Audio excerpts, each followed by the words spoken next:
सहनाववतु सहनौ भुनक्तु सह वीर्यं करवावहै तेजस्विनावधीतमस्तु मा विद्विषावहै। ओम शांति शांति शांति। वैदिक जीवन पद्धति की इस कक्षा में आप सभी श्रोताओं का, दर्शकों का हृदय की गहराइयों से हार्दिक अभिनंदन है, स्वागत है। हम निरंतरता के साथ, श्रद्धा भक्ति के साथ, समर्पण के साथ वेदों के स्वाध्याय में निरत हैं और यह निरंतरता निसंदेह हमारे जीवन में शुभ गुणों का आधान करने वाली है, हमारी समस्याओं का समाधान करने वाली है। हम अपने और दूसरों के लिए कल्याणकारी बने, ऐसी मनोकामना है। परमपिता परमेश्वर जो इस सृष्टि के कण-कण में विराजमान है, विद्यमान है, उस भगवान का हम सदा हृदय की अंतः स्थल से, अंतःकरण से कृतज्ञतापूर्ण उसकी स्तुति, प्रार्थना, उपासना करें, जिससे हम अपने इस संग्राम में विजयी हों। प्रभु हर प्रकार से हमारे लिए मधुरता से युक्त हैं, हमारा कल्याण चाहते हैं। हम कभी भी अकल्याण को प्राप्त ना हो, हमारे अंदर कभी भी कोई न्यूनता ना आए, हम तृप्ति को प्राप्त हों, हम सदा तुष्ट रहें, संतुष्ट रहें, कभी दुष्ट ना बने। ऐसी उनकी प्रेरणा हमको अहरनिश आगे बढ़ाती रहती है और हमारे अंदर की वासनाओं का शमन वह करती रहती है। उनकी जो शक्ति है हम उसको अनुभव करें। हम भक्ति के साथ जब शक्ति को प्राप्त करते हैं तो मुक्ति हमको स्वतः ही मिल जाती है। ऋग्वेद के चतुर्थ मंडल का हम स्वाध्याय कर रहे हैं, जिसमें से 20वें सूक्त का हम स्वाध्याय कर रहे हैं और जो हमको प्रेरित करने वाले मंत्र हैं उनमें हमने पहला, दूसरा, तीसरा, चौथा मंत्र स्वाध्याय में लिया था और आज हम 5वें मंत्र का स्वाध्याय करेंगे। 5वां मंत्र बहुत ही सुंदर मंत्र है, जिसमें बहुत ही सुंदर उपमा दी गई है कि प्रभु हमारे लिए वृक्षा न पक्वः, हमारे लिए वो एक जैसे मधुर फल से युक्त रस जो बहुत ही हमको आनंदित करता है, रसो वैसा, ऐसा रसीला फल और वैसा फल जिससे पूरा वृक्ष लदा हो, ऐसी उपमा प्रभु के लिए दी है। तो प्रभु हमें परिपक्व वृक्ष की तरह हमारे लिए मधुर फलों को देने वाले हैं। इस वेद मंत्र को आपके समक्ष मैं लिखता हूँ, फिर आगे इस पर चर्चा करूँगा। ओम वियो ररप्स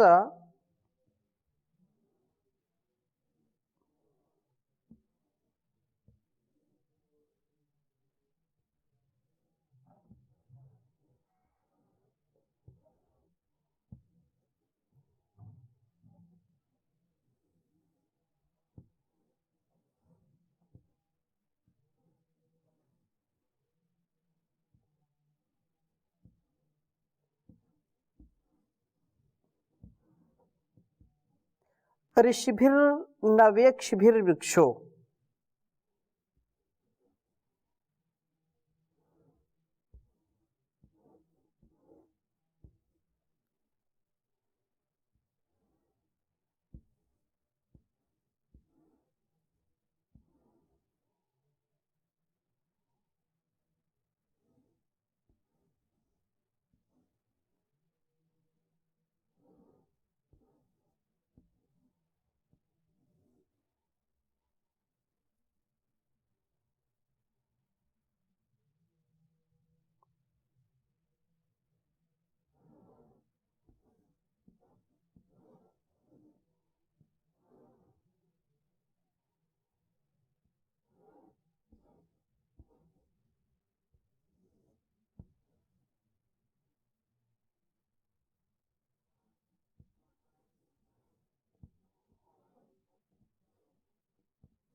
न पक्वः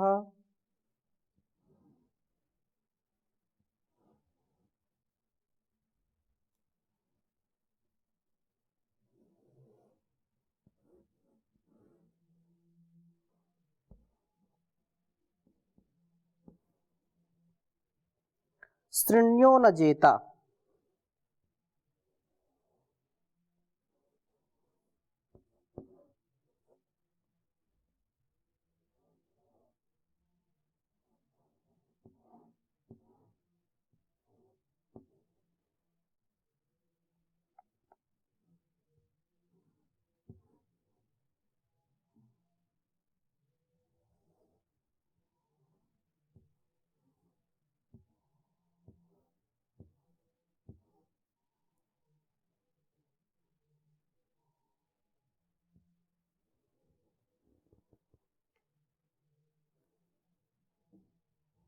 मर्यो न योषामभि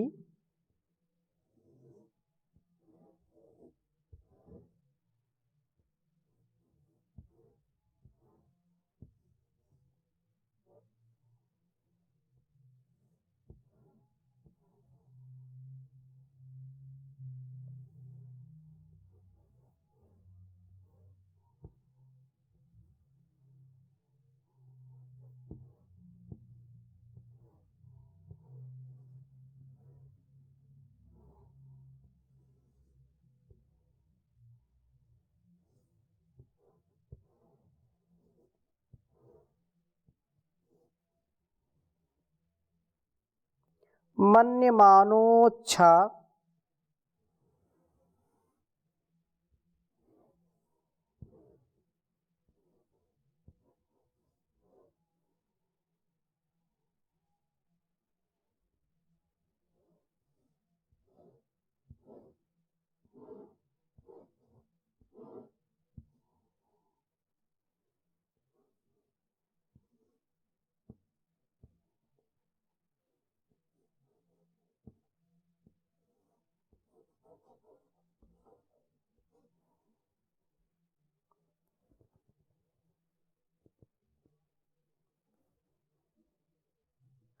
विवक्मि पुरुहूतमिन्द्रम्।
ऋग्वेद के चतुर्थ मंडल के 20वें सूक्त का यह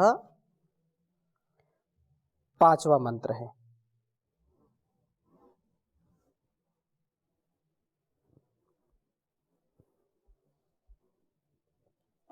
ओम वियोररप्स ऋषिभिर्न वेभिर्वृक्षो न पक्वः शिन्यो न जेता मर्यो न योषामभिमन्यमानोच्छा विवक्मि पुरुहूतमिन्द्रम्।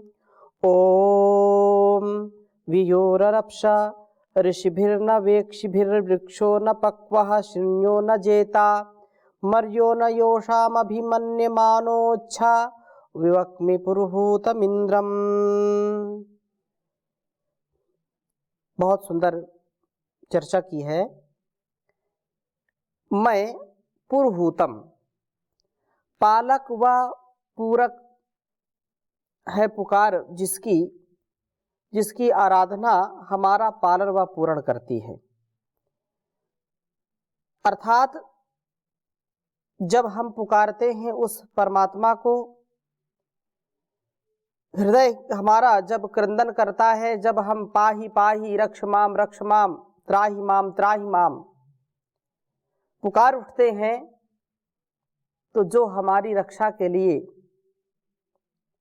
उद्यत होता है, हमारी रक्षा हर प्रकार से करता है, जो हमारा पालन पोषण करता है, जो हमारा करता है भरता है, उस इंद्रम, उस परम ऐश्वर्यशाली प्रभु को अच्छा लक्ष्य करके विवक्मी स्तुति शब्दों का उच्चारण करता हूँ।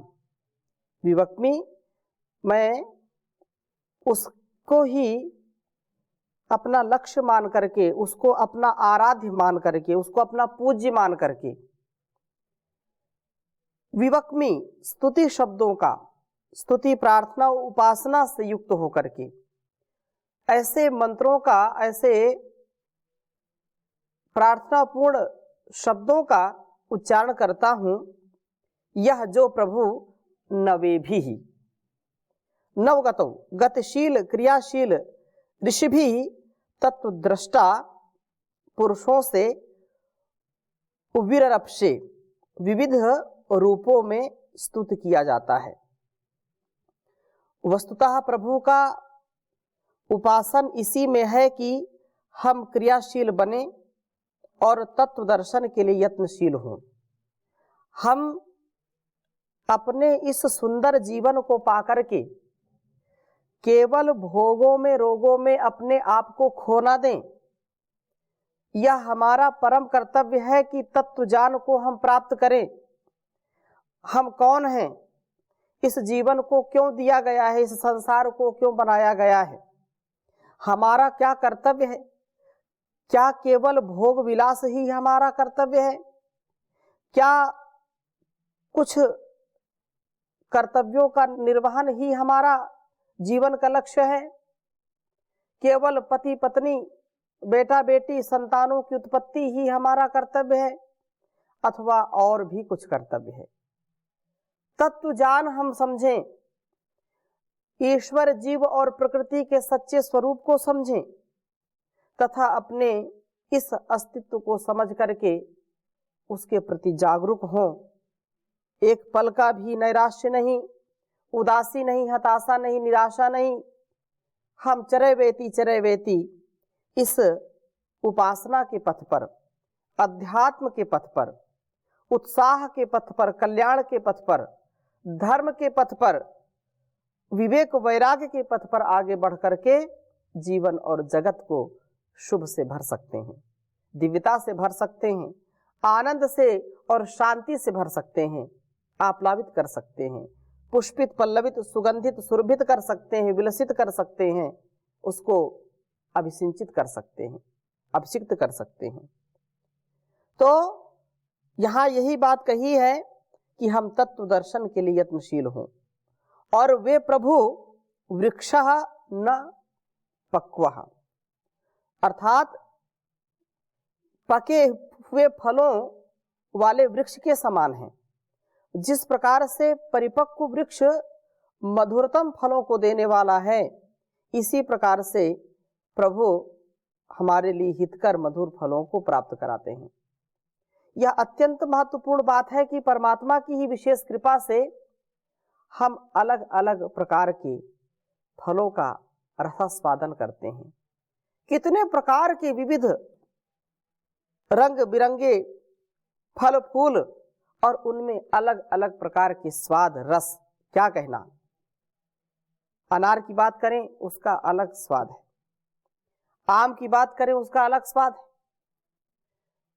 अंगूर की बात करें उसका अलग स्वाद है, सेब, संतरा, मौसमी, अमरूद, कितने कितने प्रकार के फलों से युक्त सारा संसार जो वनस्पतियों से युक्त है परमात्मा ने बनाया है। किसके लिए? हम सब के लिए। और उन फलों का रसास्वादन करके हम पुष्ट होते हैं, संतुष्ट हो जाते हैं, तृप्त हो जाते हैं। ऐसे ही प्रभु भी हमारे लिए तृप्तिकारक हैं। हमारे लिए वो हर प्रकार से तृप्तिकारक हैं, हमको हर प्रकार से उन्नत बनाने वाले हैं, हमको संतुष्ट करने वाले हैं, हमारी रक्षा सुरक्षा और सारी व्यवस्था के व्यवस्थापक वही हैं। वे प्रभु मधुर फलों को प्राप्त कराते हैं। श्रृण्वः न जेता, आयुध जो है श्रृणी अंकुश, कुशल पुरुष की तरह वे विजेता हैं। जैसे अंकुश जो प्रहार है प्रवीण अधोरण महावत मदमस्त हाथी को भी वशीभूत करने वाला है, उसी प्रकार से वे प्रभु हमारे सारे ब्रह्मांड के वशीभूत करने वाले हैं। जैसे बहुत ही धनुधारी, बहुत ही निशानेबाज जो निशानची होता है, उसका लोहा सब मानते हैं और वह हारी हुई बाजी को भी पलट देता है, विजयी हो जाता है, अपने पक्ष को विजय दिलाता है। एक छोटा सा अंकुश धारण करने वाला एक महावत, एक विशालकाय हाथी को अपने छोटे से अंकुश से नियंत्रण में कर लेता है, उसको भटकने नहीं देता है। ये तो उपमाएं हैं, बात है यहाँ पर, परंतु समझाने के लिए उदाहरण दिए जाते हैं, उपमाएं दी जाती हैं। तो वो परमात्मा भी इतना श्रेष्ठ है, इतना ज्येष्ठ है, इतना बड़ा है कि इतना विशाल जो संसार है, ब्रह्मांड है, उसको भी पूरा नियंत्रित करता है, नियंत्रण में रखता है। तो उसी प्रकार से हम उसके प्रति भक्ति का भाव रखें। वे प्रभु मर्यः न योषा अभिमन्यमानः, जो वेद मंत्र में कहा मर्यो न योषाम अभिमन्यमाना, अर्थात एक मनुष्य जिस प्रकार से पत्नी का आदर करता है, इसी प्रकार से हम जीवों का आदर करने वाले हैं। हमारी उत्तम इच्छाओं को पूर्ण करना ही हमारा आदर है। प्रभु हमारी सब हितकर इच्छाओं को पूर्ण करते हैं। प्रभु पति हैं, हम पत्नी के रूप में हैं। इतना सुंदर उदाहरण दिया है, इससे बढ़कर के और उदाहरण कोई हो नहीं सकता, क्योंकि संसार में मनुष्यों के लिए सबसे बड़ा कोई संबंध है और सबसे पवित्र, सबसे घनिष्ठ, सबसे जो एक अंगीकार, एक भूत होने का, एकात्म भाव होने का जो संबंध बताया जाता है, वह पति और पत्नी का होता है। पति अपने पत्नी को सदा प्रसन्न देखना चाहता है, कभी भी उसको, जो आदर्श पति उनकी हम चर्चा कर रहे हैं, कभी भी उसका अनादर नहीं करते, क्योंकि जो नारी है, जो गृहलक्ष्मी है, वह साक्षात देवी का स्वरूप होती है। तो वास्तव में जो वेदानुकूल आचरण करने वाले हैं, अध्यात्ममय जीवन जीने वाले लोग होते हैं, वो पत्नी को कभी नाराज नहीं करते। पत्नी की सारी जो विवेकपूर्ण इच्छाएं हैं, वो सारी पूरी करते हैं, और वो बिना मांगे ही उसके हाव भाव को, उसके केवल संकेत मात्र से उसको सारी वस्तुएं, सारे सुख सुविधाएं उनको प्राप्त कराते हैं, जो आदर्श पति होते हैं। ऐसे ही इतनी घनिष्ठता, इतना प्रेम, इतना हमारे जीवन में कभी कोई दुख ना आए, कष्ट ना आए, हम प्रसन्न रहें सदा। हम इतना आदर पाते हैं प्रभु से कि जो कुछ हम मांगते हैं वो हमको दे देते हैं।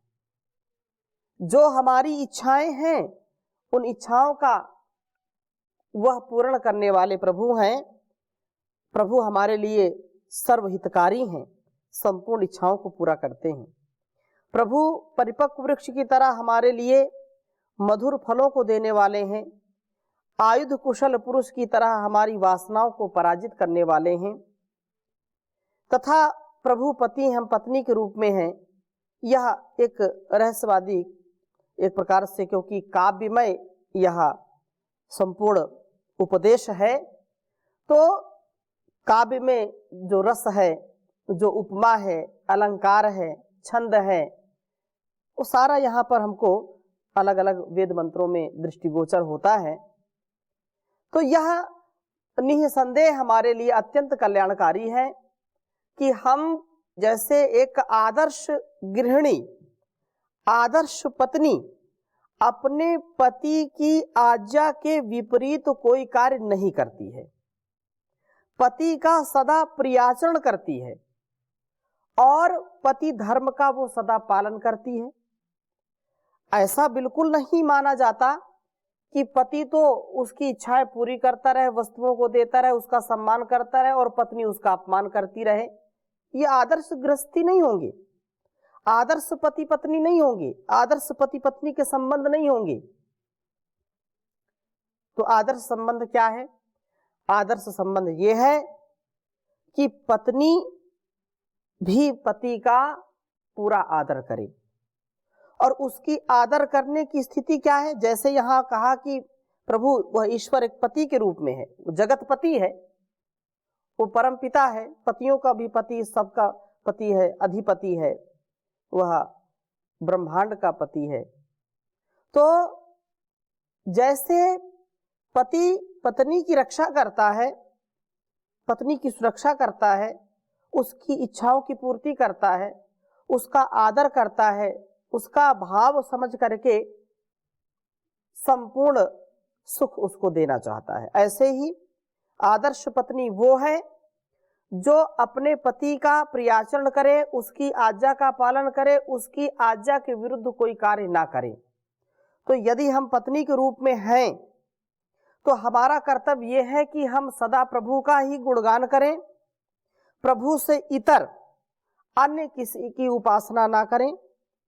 जो परम पिता परमेश्वर है, जगदीश्वर है, वही हमारे लिए वर्णीय है, वही हमारे लिए उपास्य है, वह हमारा पूज्य है। उसका हम सदा सम्मान करें और उसका जो आदेश, उपदेश, संकेत है, संदेश है, उसको हम सदा माने। यह अत्यंत महनीय जीवन है, इससे विरुद्ध हम आचरण ना करें।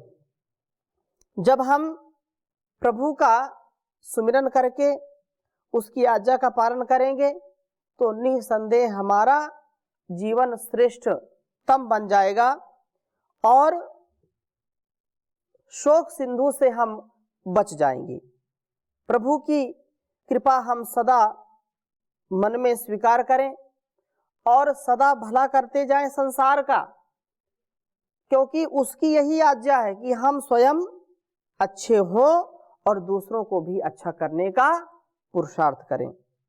इसलिए बहुत सुंदर बात कही, कर ले भला होगा भला, अंत भला है, बस यही संसार में जीने की कला है, बस यही संसार में जीने की कला है।